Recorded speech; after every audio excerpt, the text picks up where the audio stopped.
Khulna metropolitan পুলিশের গোয়েন্দা বিভাগের একটি চৌকস আভিযানিক দল গোপন সংবাদের ভিত্তিতে বিশেষ অভিযান চালিয়ে ৪ ফেব্রুয়ারি সকালে নগরীর সোনাডাঙ্গা মডেল থানাধীন সঙ্গীতা হোটেল থেকে খুলনা মহানগরীর তালিকাভুক্ত শীর্ষ সন্ত্রাসী সহ ৪ জনকে গ্রেফতার করেছে। বিস্তারিত দেখুন শেখ মাহবুব আলমের পাঠানো রিপোর্টে।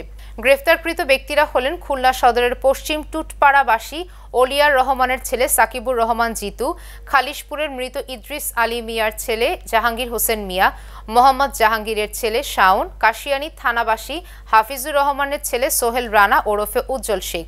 প্রাথমিক অনুসন্ধান ও থানার রেকর্ডপত্র যাচাই করে দেখা যায় গ্রেফতারকৃতদের বিরুদ্ধে একাধিক মামলা রয়েছে।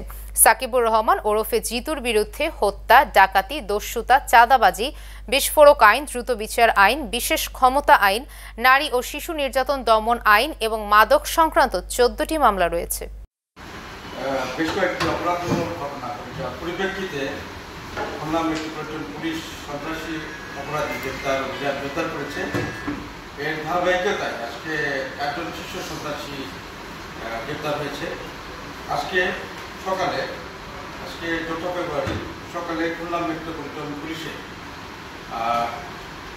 গোয়েন্দা বিভাগের একটি চৌকস টিম গোপন সংবাদের ভিত্তিতে একটি অভিযান পরিচালনা করে এবং সোনাডাঙ্গা মডেল থানার সঙ্গীতা হোটেল থেকে